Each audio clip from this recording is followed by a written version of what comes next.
and welcome to the Doomloop Dispatch, the show about the worst things in the San Francisco Bay Area. I'm your host, Kevin L. Jones, and this week I talked to the former managing editor of the East Bay Express, D. Scot Miller, about his work and the state of local news media. If you want to know what happened to that once revered publication and hear some real wisdom from a man who's seen it all, then you'll want to tune in. But first, let's get in some headlines. I have to start with the ridiculous situation going on with San Francisco's Democratic County Central Committee, or DCCC. Remember back a few episodes ago when I reported on John Jacobo, the housing activist recently revealed to be a possible repeat sexual offender by a piece in the SF Standard? Well, that led to the DCCC announcing they were establishing a special task force to investigate whether there were other sexual predators connected to the local Democrats. In disappointing yet not surprising news, they nominated former APAC lobbyist Trevor Chandler to be on the committee. By the way, Chandler should always be referred to as the former APAC lobbyist. The fact that he chose to work for such a disgusting organization should leave a permanent smell on him. A stink. Anyway, so as the special committee started ramping up, folks at the San Francisco Standard released a story about Jay Cheng, the head of Neighbors for a Better San Francisco, which is at the top of the quote-unquote moderate political machine, according to the Phoenix papers. Cheng is in trouble with his supporters because when he was an undergrad at UC Irvine in 2010, he reportedly sexually assaulted his girlfriend at the time and admitted to it in emails. Then the San Francisco Gazetter came out with a story showing that Dwayne Bauman, the founder of Bauman Merrill, was being sued for sexual assault. Why does that matter? Well, the majority of Trevor Chandler's campaign funds go to Bauman Merrill. Now, Chandler went on Twitter, insisted that he hasn't paid Bauman since 2023. But the thing is, the lawsuit against Bauman, who was once a consultant to former New York City Mayor Mike Bloomberg, well, that story was reported in the Business Insider last November. Sure did take Chandler a while to explain the situation. Seems like he might have been trying to hide it. Either way, this behavior should disqualify Chandler from the special DCCC committee. In terrible but predictable news from San Francisco schools, a state monitor has been granted oversight over the school district because of its large deficit. While the SFUSD notes that many school districts are running deficits, San Francisco's deficit has doubled since the 2021 recalls. Remember when the recallers said they wanted competent people running the district? Well, the superintendent the new school board members hired, Matt Wayne, sunk millions into a broken payroll system and useless consultants. Wayne blames the district for having too many schools and teachers for the deficit, but this is just a joke. He clearly mismanaged the district funds. This just shows that anti-public school advocate and Republican donor William Obendorf got his money's worth with the 2021 recall that he funded. This will probably lead to the district closing schools, which is exactly what that psycho anti-public school advocate wants. Which reminds me, the second volume of the Phoenix Papers is out. This one is all about funders like Obendorf, Michael Moritz, Gary Tan, and others. It gets into how much money they've donated to San Francisco issues, their support for other campaigns, which are mainly Republicans, and everything else you should know about them. There's a download link below. Now, finally, for you Berkeley residents out there are 2 road repair measures appearing on the November ballot that are worth your attention. One is the Fix the Streets initiative started by a group called Berkeleyans for Better Planning. The other is the Berkeley Safe Streets campaign pushed by Berkeley Citizens for Safe Streets. Both groups claim that their measures will fix Berkeley's streets and make them safer. But Fix the Streets is much cheaper, only $153 million compared to $267 million. Also, all of the $153 million for the Fix the Streets measure goes to actually fixing the streets, while more than $100 million of the Berkeley Safe Streets measure can be used for other purposes, which are loosely defined in their paperwork. Now, I'm a Berkeley resident, and I can tell you right now the better measure is the Fix the Streets. I'm so for this measure that I even gathered signatures for it. The main reason I got involved was because of the Save Hopkins campaign and the city's reaction to it. Now, this was a year ago, and Hopkins Street is near my home. It's a cute little neighborhood strip with a great grocery store called Monterey Market and a bunch of cool shops and restaurants, including one of the best pizza places in the city, Joya Pizzeria. This, then the city wanted to remove all the parking spaces along Hopkins for protected bike lanes, and the neighborhood said no. You might be thinking, but protected bike lanes are great. No, not for businesses. Removing parking spaces hurts local businesses. For example, the businesses on San Francisco's Valencia Street, where they removed the parking spaces and put in a bike lane in the middle of the road, they say their business dropped by 80%. That's huge. We also learned that the fire department hated the idea because the roads wouldn't be big enough for their trucks if protected bike lanes with bollards were installed. It also made more sense to put the bike lanes on a parallel road, Rhodes, which already sees a lot of bike traffic. Thankfully, we won and the plans are put on hold. Then the city announced plans for paving local roads. Lots of local streets in Berkeley need attention. About a third of them are in decent shape. The city plan showed that in our neighborhood, Hopkins would not be paved. It was shocking. It's a really messed up road. But then we saw that many walk bike advocates push for the paving program to pass over Hopkins to punish the neighborhood for blocking the bike lanes. Even worse, the city council member representing the neighborhood, Rashi Kersawani, agreed with the bike advocates and voted against an amendment to the paving plan that would have pushed the city to pave Hopkins. She literally ignored the majority of her own constituents. I should note that Kersawani is an absolute YIMBY who just doesn't identify herself as one. Her Twitter feed is just new apartment buildings that have been built in the city that are too expensive for anyone, so they sit empty. I mean, seriously, she bragged about a building going up that's renting studios for over $2,600 a month.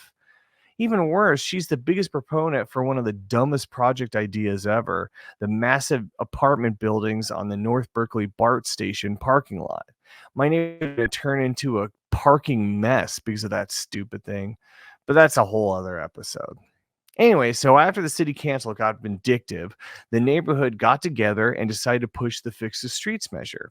If it's passed, the city council will have no choice but to approve paving Hopkins. And that's how it should be.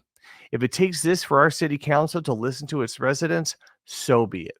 I should also note that the other measure, which Kersawani is actively campaigning for, will be used for street projects that benefit all the new apartment buildings being built along University Avenue and by Aquatic Park. City funding should be used for all neighborhoods, not just projects that benefit gross-ass developments built by people who don't even live in Berkeley. And built, I mean the developers. Some are local, many are not. And the local ones don't necessarily have the city's best interests in mind. I mean, which developers do? I'll put a link in the description of this video for the Fix the Streets campaign so you can support it. And I'll also update this story in the future. Now on to my talk with D. Scot Miller. Miller rules. We talked for 2 hours, so I had to edit this thing heavily. Also, the intro is a little choppy because Miller informed me of some stuff after the interview that I had to take into account. Still, the interview was great, and Miller's probably one of the smartest, most insightful people I've ever talked to about local news media and its impact on race. I really hope I can get him on the show again sometime soon.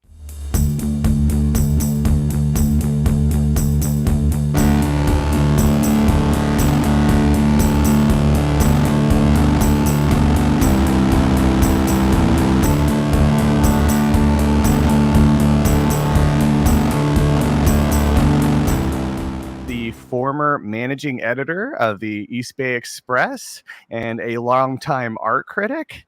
And he's also the how would I say this? You coined the phrase Afro-Surrealism and basically introduced it into the world through the Afro-Surrealism Manifesto. So you're quite an accomplished writer. You're a great mind and awesome follow on Twitter. So thank you so much for speaking with me today, man. My pleasure, man. Yeah, so why don't you just get into how you got into journalism and give a little background on yourself? Okay, well, I'm originally from a little town called Dunbar, West Virginia. Okay. I was born in Washington, D.C., but my father was a GS-13 copyright attorney after he graduated from Howard University in the late 60s. I was born in the late 60s, almost right after King was assassinated. So the city was pretty much on fire when I was born. My dad also helped take over the administrative building at Howard University for the same kind of arguments of divestment and things like that. So after he graduated, he was a GS-13 doing patent law for the government. And he was given this offer to teach political science for a couple of semesters at this historically Black college university called West Virginia State University. That was in the early 70s.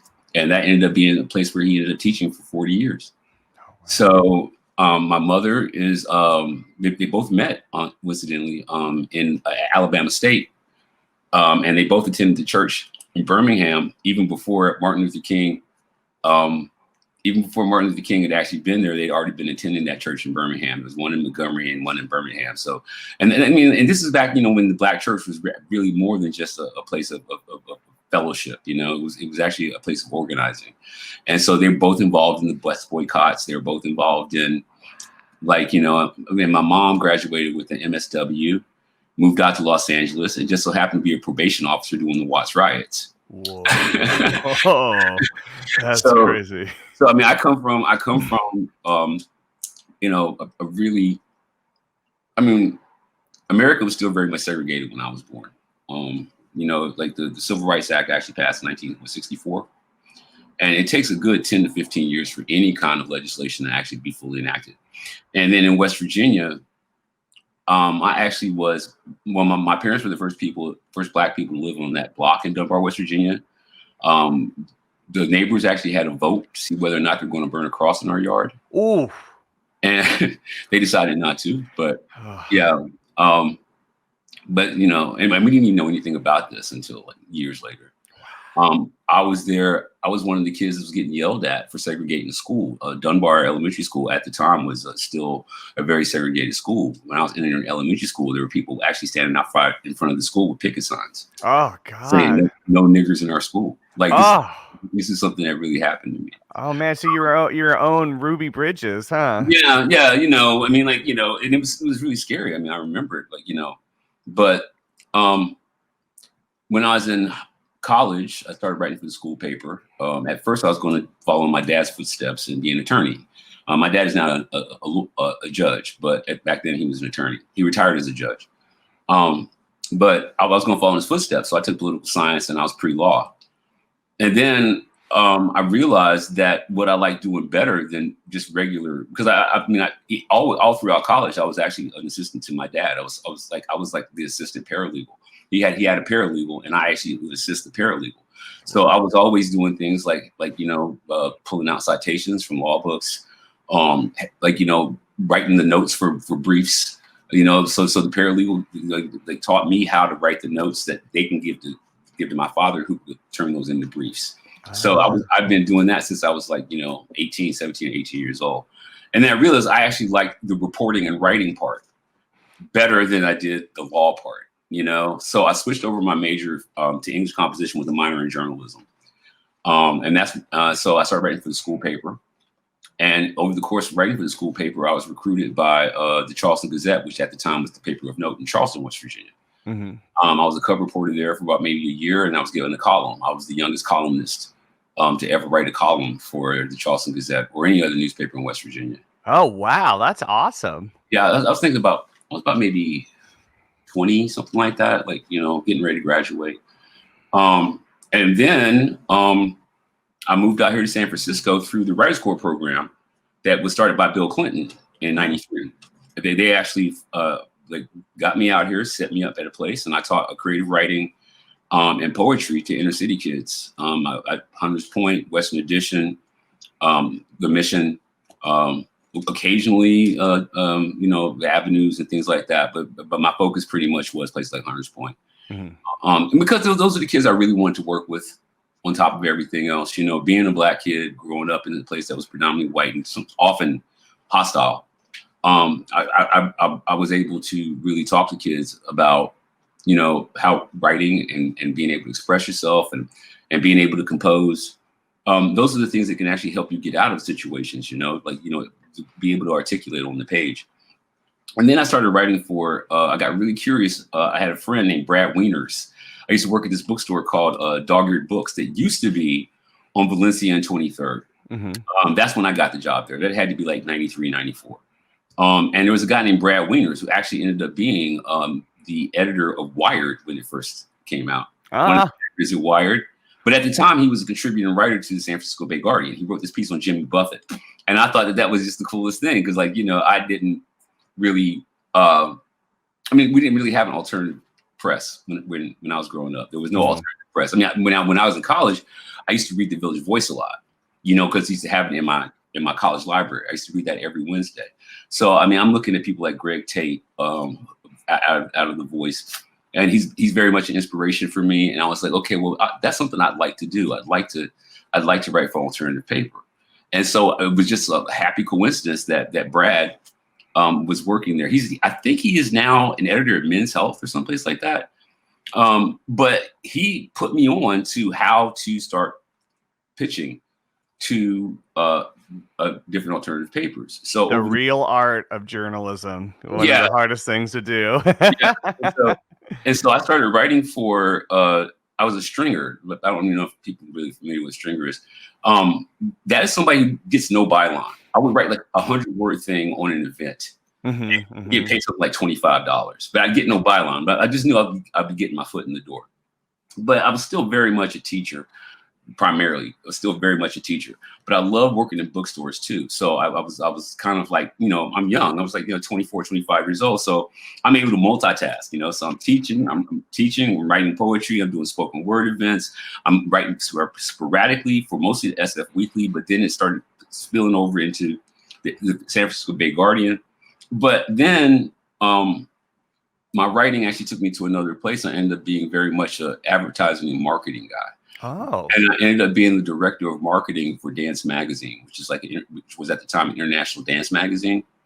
I also ended up being the advertising director for San Francisco Attorney Magazine, which is the magazine of the San Francisco Bar Association. Oh, so having your background helps. Yeah, exactly. That's how I got that job. Essentially was, I was like, well, I have a little bit of legal background, and so I ended up. But what I really loved about those positions was I got a chance to really wear all the hats, from cub reporter to columnist to advertising sales guy to eventually advertising director to eventually editor, contributing writer, managing editor, and arts editor too. So, I just steadily got promoted. And it really didn't really take off for me until like, say, 2003 or so. Right, because I'm doing all these other jobs, so I'm not really that. It's not really about the money. For the longest time, it was just about keeping my feet in the water, keeping my hand moving, keeping your chops up. Yeah, keep my chops up. But I became advertising executive over at the East Bay Express in like 2002 or 2003. Oh, and I got to talking to the editor, the editor at the time was Stephen Buell, and we just discussing things, this, that, and other thing, and so.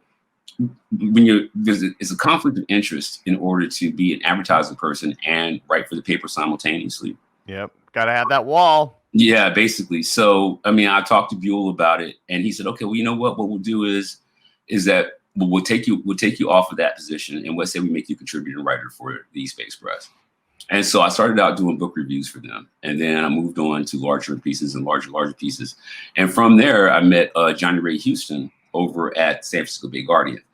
And I wrote for them for nearly a decade. So at the time, I'm kind of contributing writer for both papers. So I'd already worked with people like Jack Boulware at the time when he was a writer for SF Weekly. Then we ended up working an awful lot together years later when he started Litquake. Oh, I was sorry, there. I did not know you were part of Litquake. That's awesome. I was actually the guy who wrote the initial copy for a lot of the things that they did in in 99 or something like that. Yeah. So Jack and I have been working together, and there's another guy named Pete Alcorn who actually was an instrumental person at Litquake at that time. So they hired me because they were trying to start this kind of like pre-Amazon thing called a net read. And I was the guy who did the initial content on that, right? It was supposed to tie in with Litquake. It never really took off, but like I kept those connections. And then after that, I kind of like just freelanced for a long time, you know. When you could live off that, right? Yeah, back when you could, right? So I was able to keep things afloat. You know, I wrote for a bunch of different magazines, different newspapers. Ended up writing the Afro Manifesto in 2009. And that didn't really take off until like 2013, 2014 with academic press. And academic presses became very interested in that through a woman named Ruth Ellen Kocher, who at the time was over at School of the Arts in Chicago. So she got in touch with me saying that like one of her students had shown her manifesto. I was like, how's that even possible? It came out in 2009. Who carries around a newspaper for 4 years, you know? But as it turned out, like, you know, it ended up being this, like, you know, what it is today, you know, a lot of people built on that. And then I got, I mean, and this, I know we're going to get into this later, but long story short, Stephen Buell got in touch with me as a result of a bunch of conversations we had over the years where my word had not been heeded. My word had not been heeded. And so he called me up and he asked me to be associate editor of the East Bay Express. I did that for a while. I was also associate editor for Alameda Magazine, associate editor for Oakland Magazine. Okay. Through Telegraph Media. And then the pandemic hit. And I was kind of bummed because I really like working in that office. I mean, really great people in that office. But the pandemic hit. We had to shut down the office. At that time, I'd already been promoted to arts editor. So pretty much when we started doing, you know, at home remote work, Buell stepped down and he sold the paper to San Jose Metro, the Metro News organization. And I was promoted to managing editor, and the first Black managing editor in the history of East Bay Express. Wow, that's surprising too. Took long enough, right? 40 years, dude. Especially when it's such an institution as well. I mean, so many great writers came from that. Most notably for me is Alice Kahn, you know, who used that to become a national columnist with the Chronicle. But I mean, she really made her bones at the East Bay Express, coining phrases like yuppie and stuff like that. Yeah. So this, I mean, and there's a whole discussion there too about the importance of weeklies, alternative weeklies that have now basically been wiped out because of the internet and everything else. But it was such an amazing platform for writers to get their start. I definitely, you know, cut my teeth first at The Stranger up in Seattle, and then definitely East Bay Express here too. Yeah, doing a little bit of that. That's when I got back into freelancing. So, but that also actually brings us to the discussion. I want to talk about the East Bay Express and actually coming in as an editor after the whole kerfuffle of basically, was it Stephen who dropped the N-word in a discussion after a review of Bottle Rock up in Napa. Basically had a rapper performing and dropping N-bombs, and for some reason the white audience thought it would be okay that they could join in. That's the thing, though. That's the thing. It becomes more complicated. Oh, okay. Yeah, please get into it. Because you really have, we've already talked about it. I'm the first Black managing editor in the East Bay Express's 40-year history. Okay?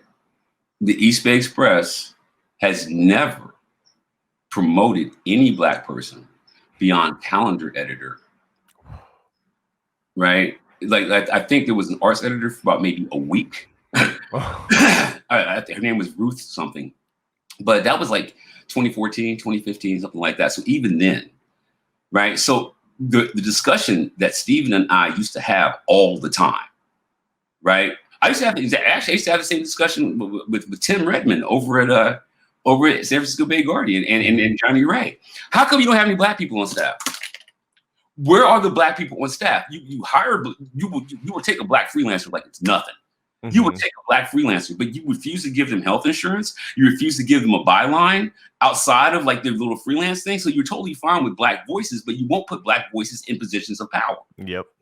And so what do you expect is going to happen, right? When you send a non-black person to a concert, I have been to so many concerts where white people are saying the N-word because the rapper is saying the N-word. And if you have not gone to a concert before as a black person, and this is what happens. They go, look at me like, is that okay? Like, no, it's not okay. No, it's not okay.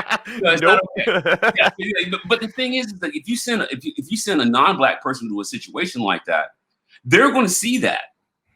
They're going to see something I don't see. Right. If you're standing in my proximity, you're not going to say the word when he says the word. Oh, interesting. Do you see what I'm saying here? Yeah, I do. Okay. So the person who actually wrote the piece does not identify as a black person. Right. So the issue actually was that you saw something that white people see all the time. And the question is, why is that? Because they don't do that if there are black people in the crowd. Do you see what I'm saying? Yeah, I do. I totally do. Because that's what it's only until something like that it a light bulb goes off. so like, you know, Buell didn't say anything to me while it was going on. I saw it transpire. And like I said, we have had a professional relationship. We are not friends. Like we had a very good professional relationship. Okay. But I don't think I'd ever had I never had dinner with Stephen Buell before. I'd known the man for like I said since 2005, and I never had dinner with him. I think we the only time we ever shared a drink was when we have like a staff party or something like the East Bay Express parties. We share a drink there, but I would never be like, you'll never say, hey, come on, let's go to the bar. And I never said that to him. We had a very professional relationship. And at the time, so when he finally did get in touch with me, I was like, didn't I tell you? Didn't I tell you? Have I not been telling you this? Right? I've been telling you that you're going to run into a problem because there are cultural differences that only black people from that culture can understand. Only they can convey. Only us, right, can tell the story from that perspective. And you guys just utterly refuse to even have us around on a professional basis. You're totally fine with us being freelancers, but you don't give us jobs. Right? So of course you're going to fuck around and find out. Totally. All right.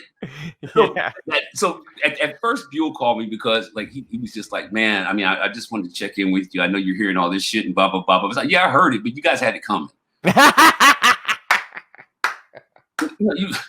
You had this coming. It's been a long time coming. Totally. It's been a long time coming. And so like that's why he hired me, because he finally heard me, but he actually had to have his feet to the fire before he actually heard what I was saying. Yeah. You have to have black people on staff. And not just a token or two. Yes. Right. Like black people, Oakland is comprised of black people. I'm not saying entirely or anything like that, but we are the most diverse metropolitan area in the country. Yes. Okay. So that means that if your newsroom does not reflect that diversity, you're going to run into problems like this. Exactly. And so that's what I said to him. And he's like, okay. And that's essentially how that happened. A lot of people tried to read that as him trying to do some kind of like backdoor thing or whatever. Like, no, he finally learned from the mistake. This thing that I've been talking to him about for years, for decades, he finally learned from the mistake. Yeah. Right. And so, but the mistake had to cost him his reputation. The mistake had to cost him most of that newspaper. Right. And it got to the point where it could not be repaired by one person. Yeah. Right. So and it's all on your shoulders too. Right. Hey, make us look better. Come on. So what I did was like, I went back and I hired all of those reporters, those black and brown reporters that they used. I hired them. I brought back Eric Hayron. I brought in this guy named DeAndre Ball. Right. Like I tried to get Danielle Smith to come back, and I really was trying to get her into a position because I admire her as a writer. She was an editor at Vibe magazine, but she started out at East Bay Express. That's amazing. And which I thought was insane. So how is it that Vibe magazine can make this woman to an editor, and you can only keep her as a freelancer? right? So I think that people aren't really paying attention to what exactly happened at the East Bay Express and how that is reflected even at current outlets. Yeah. Every outlet is still making that same mistake, and they're going to run into that the same outcome is going to come up every time an issue that surrounds Black people.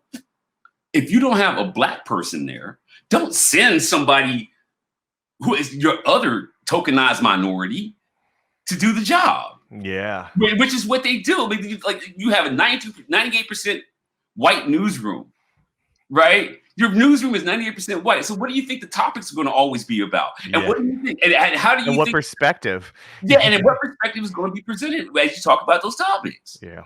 So you're going to run into this problem over and over again and again. And so so when people were asking, nobody really asked me. They just assumed something else that was taking place there. I'm not going to say who did this, but somebody said the only reason why Stephen Buell hired me is I was a diversity hire to make up for what happened. Terrible. I'm not going to say who said that, but that there is a reporter who actually said that to me. And so I was just like, well, it could be that, or it could be that I've been writing professionally in the Bay Area for 25 years, and I'm also, an advertising executive, and I create websites. Like maybe it's just because I'm qualified. Yeah. And nobody wanted to hire me until the fucking shit hit the fan, and then all of a sudden they're like, let's get the Black guy in. Too late though. Yeah. Too late, because the thing is like if you don't build a foundational structure that actually acknowledges that the city and the newsroom need to reflect each other, you're handicapping yourself. You're handicapping yourself. Like you can't just have a couple of tokens, right? Like one of the things is one of the real problems is, as we're talking about these things, like say the Pamela Price recall, nobody really wants to talk about her being the first Black woman DA. No. Yes. Or her background in civil rights. Yeah, exactly. Nobody wants to talk about this. Nobody. And the thing is, it's an element, right? It's also or they want to be racist about it, like Kat Brooks was talking about how they always call her auntie. Auntie, yeah. And that's what I'm saying. So the thing is, though, is that outlets are not going to be able to really directly address that. Unlike, the only person who's even tried is Justin Phillips. I wonder why. Yep. But that's why, it's so rough, because I've been in the news business 20 years, and that was so much of it was basically, let's take a Black writer because we want to comment on this thing. We don't feel comfortable doing it, so we'll just hire them just for this. Just this voice. We got it covered. Hey, and then if somebody says, blah, blah, blah, you're not diverse enough. Well, look, we covered this. You can't do that. Yeah. It's all about covering bases instead of really, truly providing a platform for voices. Well, my God. And I think that is actually and this is actually, I think, a function of white supremacy, generally speaking. There will always be a Black face in white supremacist spaces. Yep.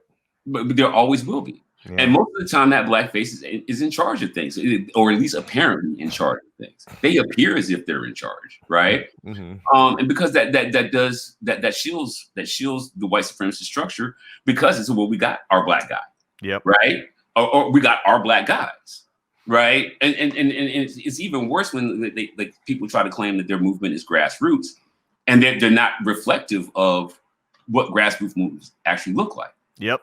Right, like you claim that you're a grassroots movement, but if you're a grassroots, that means that you actually have a diverse community representation, because you're saying that you got these people from the community, right? But most of the time, like if I look and you have like 15 people and 2 of them are Black, no, that's not grassroots. This is Oakland. Are you fucking kidding me? Yeah, totally. Or, for one, you had to have Chauncey Bailey. Had to start his own newspaper to get the real reporting going on in Oakland. I worked at KTVU for several years. And sure, you had Dennis Richmond. You had a lot of great reporters, but you rarely had Black producers. Yeah. And I remember the one Black producer Elvin Sledge, who is amazing, super nice guy, totally on it. But guess what? He was the guy that took the fall for the something Wong the Asiana 214 broadcast. He was the one, even though he was just he was on air producing, but they basically forced him to air this report that had totally wrong names, that the wrong people fact checked, and guess what? It was all white people messing up behind the scenes to make that happen. But he's the one that had to fall on his sword. Right. He's the one. And you know what? I remember he retired early. I mean, he was in his 50s. And he would have been there forever, but they made him retire. And what did they give him for his big retirement? Like A's tickets. I mean, it was terrible. And everyone knew he was taking the blame when he shouldn't have. Everyone knew that, but that's the ecosystem. That's what we see, Yeah, that really is it. That really is it. I agree. Yeah, it's rough. It's freaking rough times, man. All right, well, let's get into, local news now and the current situation. I mean, when did you start, I know for me, it's been very recent seeing this true, I would say local news media is kowtowing more than ever to business interests. Yeah. And I've never seen it stronger, especially pushing the whole retail crime wave that turned out to be false, but that was still a big push, especially with the TV stations. Most of my career has been with TV stations. Right. But also, yeah, it not just supporting the cops, which is a relationship I understand for these news stations, because if they don't have the cops on their side, then they won't get enough content. They can't fill a half hour or whatever. Right. Access, yeah. Yeah, exactly. It's so much. I mean, truly, if you talk to the shooters, the stringers, they'll tell you about how, every time they get free basketball tickets or anything like that, they're handing them off to their cop friends because they need, those sources. And you can also see it too, how often reporters from these stations will then go work PR for the police stations. David Stevenson, who's a great guy, but he's a big one who did that. And now actually it's Evan Savansky who's doing it as well. But this truly just in bending over for businesses. I'm seeing this now. What's been your observation of it? Well, I wasn't really that involved with Twitter when I was. I mean, I do have another Twitter account that I stopped using altogether the minute that just pretty soon after Musk started sharing Nazi memes. But that was because that actually is my arts page. Okay. Right. I never really was that involved. I mean, even as an editor, I wasn't involved with Twitter as far as an individual. I did run East Bay Express Twitter page. I was a social media manager there for a while. But as far as Twitter itself, I really wasn't that engaged until the Nazi took over. Yeah. And I think that in a lot of ways, it's easy to lose sight exactly what that has done, particularly to the journalistic discourse, right? Because Twitter used to be the place where journalists went. Yep. Right. Twitter used to be that place. And so Elon and his cohort are very much aware of what they intended to do, to silence, to suppress, to divert and distract. He knew exactly who Elon Musk and his cohort knew exactly what they were doing when they took over the journalist space. Mm-hmm. Right. And the reason why I ended up coming back as and to be honest about it, I mean, my account is really, I prefer it small. I prefer it underground. I'm not trying to get a whole lot of followers or anything like that. Because I'm really just trying to stay engaged with what's happening and then coming up with my own interpretations of those things, seeing how these things connect, how the dots connect, and things like that. And that's only because of the protection of my community, right? Because what's actually being done right now is people are threatening Oakland in a way that I have never seen before. Yeah. I've lived in Oakland 30 years, man. 30 years of my life I've lived in Oakland as a reporter, as a writer. I have never seen anything like the assault that's taking place in Oakland right now. And what's come and that's the reason why I became more engaged with Twitter, because I noticed that Twitter was the place where the actual perfect example. Did you know that the Citizen app that Elon Musk owns pays people for crime content? Oh, I didn't. Yeah, yeah. And so I have been noticing, and this is the one that really kind of like disturbs the shit out of me, actually. Mm-hmm. Sometimes you will see some crime footage, and the person who's filming the crime footage is using a phone stabilizer. Like they're not using their hands. They're using this thing that's called a stabilizer. So Yeah. that way the hand is too shaky. If you're trying to do it with your hand, you're being too shaky. Yeah, you'd be waving it around and trying to You catch can't everything. zoom in, you can't zoom out using your hand, right? So who the fuck brings a stabilizer to a crime that nobody knew was going to happen? Yeah. Who does that?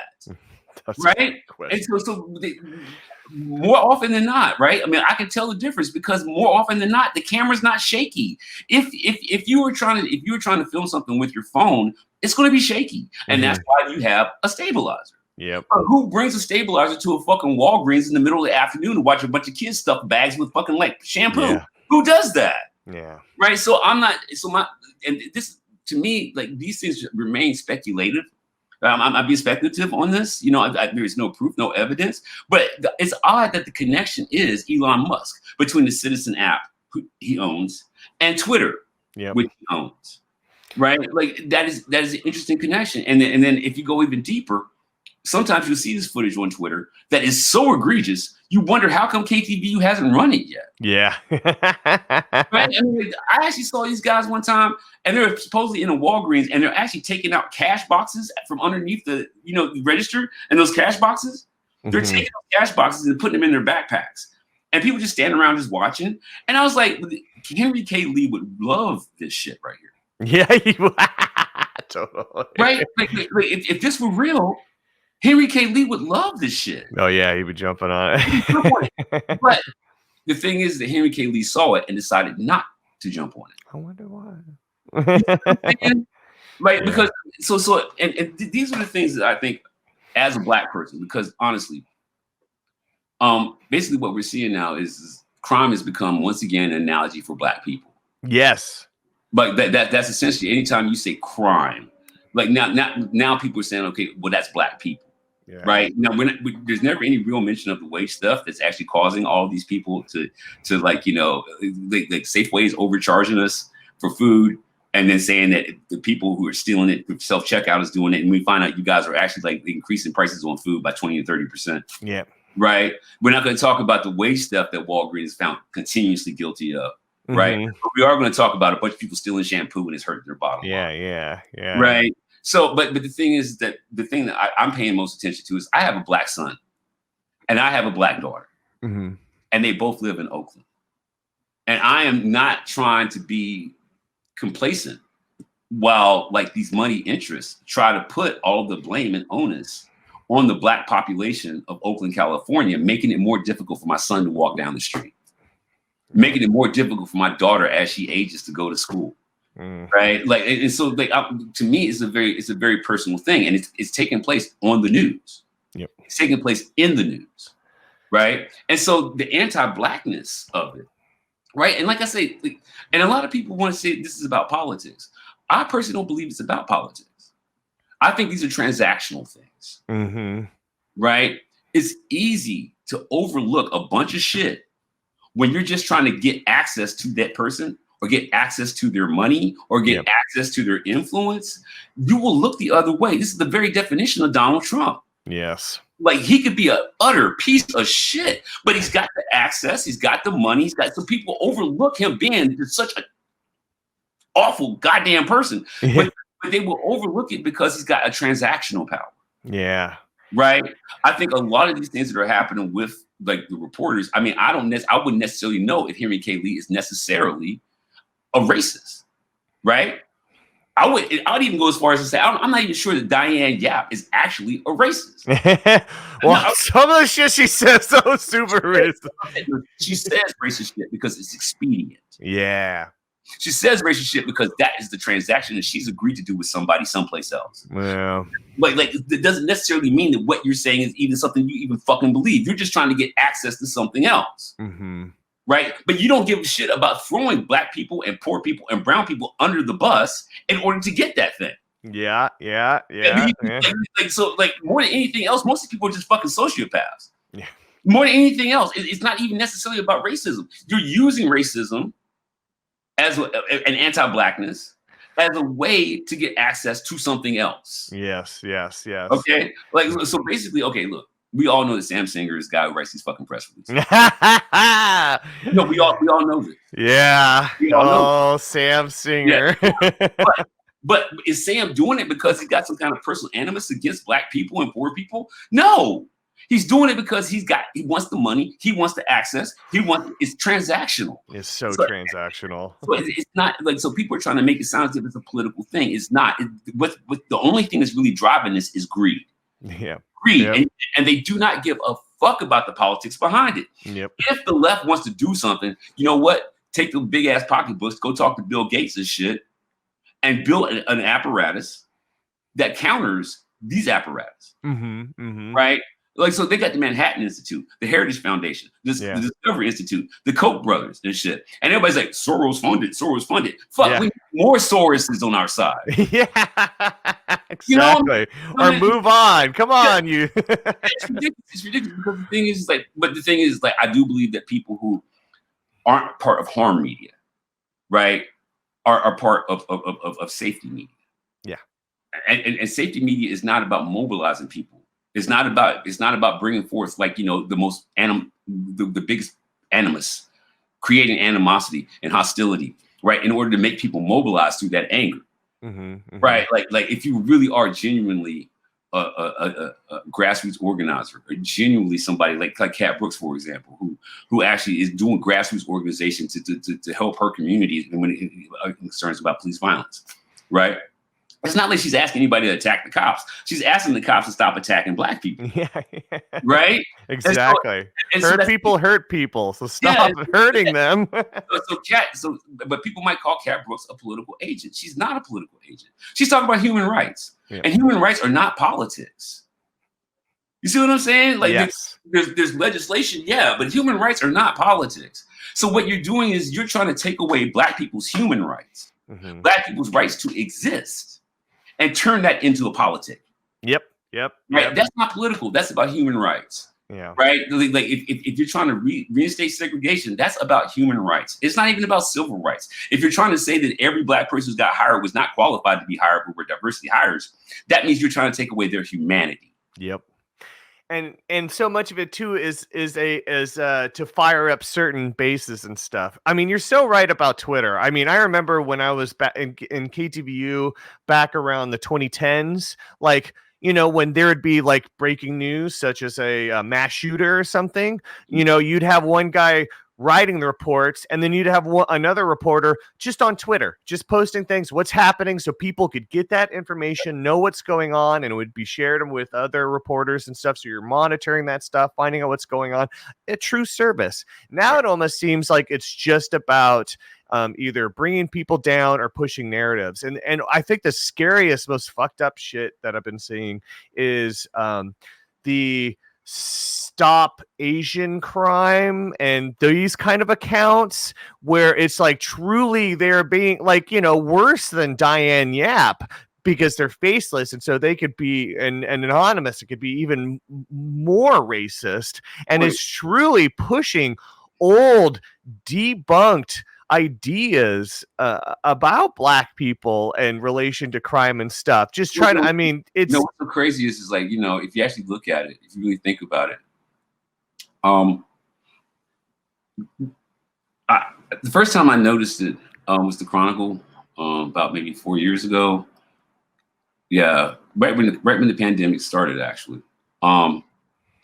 Somebody did a survey about AAPI assaults.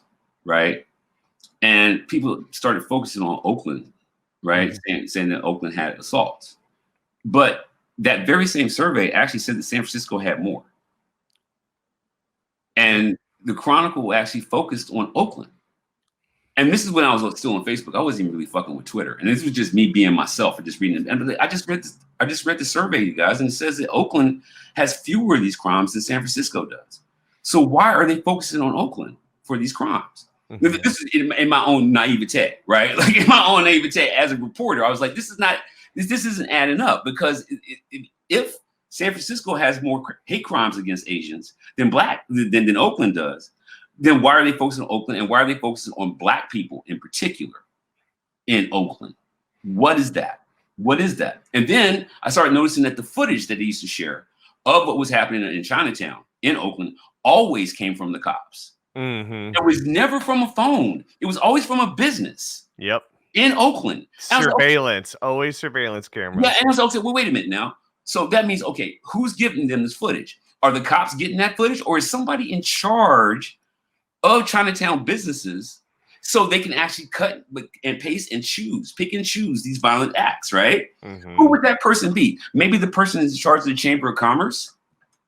Maybe? And what's his name? Carl Chan. Okay. Carl Chan. Carl Chan was the guy in charge of Chinatown Chamber of Commerce when I started seeing these pieces of footage and surveillance. Okay. And then I dig deeper and I'm like, wait a minute though, if San Francisco is actually having more of these crimes, one, how come we're not seeing any footage?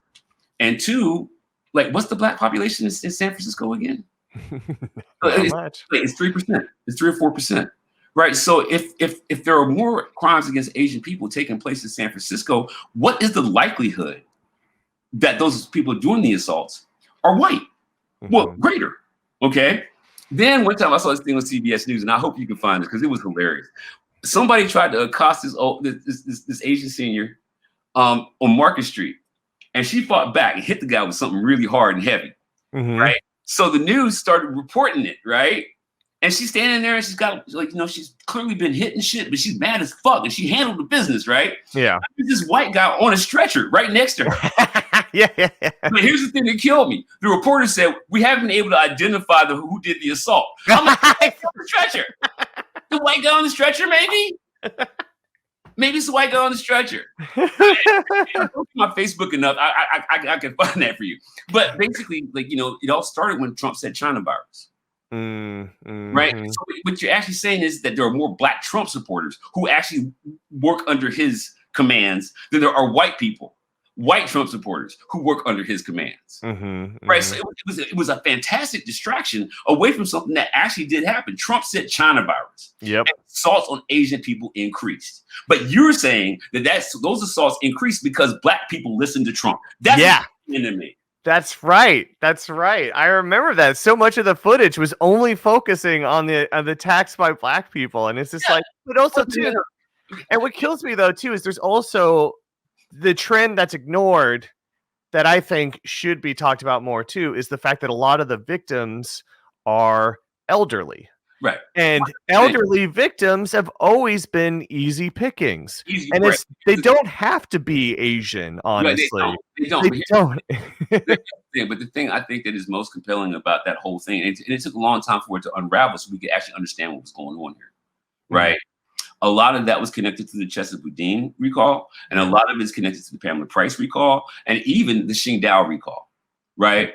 And the reason being, especially not so much here, and this is the reason why I think it's going to be harder to make a recall happen like they did in San Francisco, is because the largest minority in San Francisco are Asian Americans. That's the largest minority, right? So what you can do is if you can vilify the small Black population, 3 or 4%, galvanize them around anti-Blackness, saying that Black people are attacking you, and only we can keep you safe. Vote for us. Yes. Right. So we didn't see what they were actually doing was it's like they actually tried they tried to take control of the largest minority voting bloc. Yep. That's what they tried to do by saying, oh, like Democrats aren't protecting our Asian elders because all these Black people are coming in and attacking them and they're not getting anything happening to them. And let's recall Chesa. Yeah. Right. That's essentially what happened. And that is how they got. Now, and the thing that I think is just such a bad faith part of that motion is the whole idea that like Asian people, like I lived in San Francisco for quite a bit of time, and I lived in Japantown. And at the time I was married, my wife is Vietnamese, and we lived in Japantown. And everybody was cool. Everybody was down. Everybody was down in Chinatown. I worked in North Beach at City Lights. Everybody was down. Everybody's cool. I don't think I can honestly, I never had a racial incident amongst my Asian brothers and sisters ever in Japantown. In fact, in Japantown, they so funny because a lot of them grew up when the actual locals, the residents, the people who've been there for a long time, Yeah. they grew up with Fillmore was like the Jazz Haven. Oh yeah, Right? yeah. Like a lot of the older Asian, a lot of the senior Asian people. This woman actually said to me one time, I was trying to buy an antenna, and I go into this really small hardware store, which I hope is still there in Japantown. And she was cool as shit. And I was like, okay, so all I gotta do is just hook this up with that right there. She said, yeah, easy peasy, lemon squeezy. I'm like, oh my God. Like, you could very well be from Baltimore or some shit like that. Lemon squeezy. So I think that the attempt to cause this division, I mean, I think it's something that they also did with affirmative action. White racists just make the assumption that Asian people are racist like they are. Mm-hmm. I don't necessarily think that's true. I don't think it's true. And I think that, like, you know, you framed Asian people as the model minority. You framed Asian people as the people who like are not, who are anti-black already. You've already framed these people this way, and it's just a lie.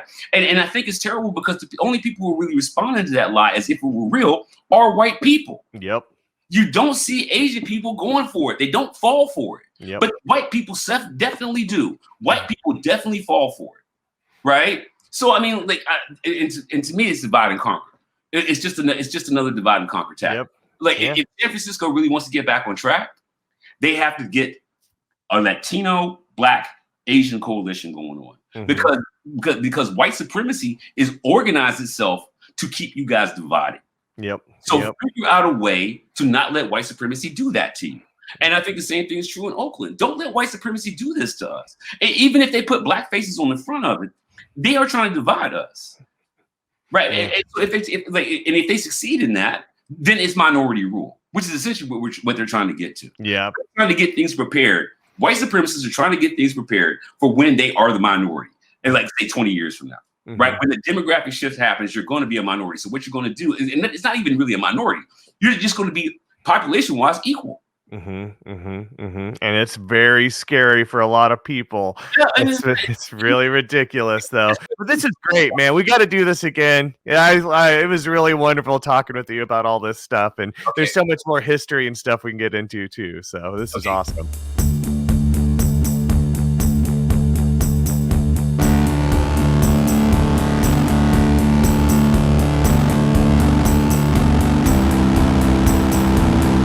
And that's it for this episode of the Doomloop Dispatch. Please like and subscribe to the show on YouTube, or leave me a review on Apple and Spotify podcasts.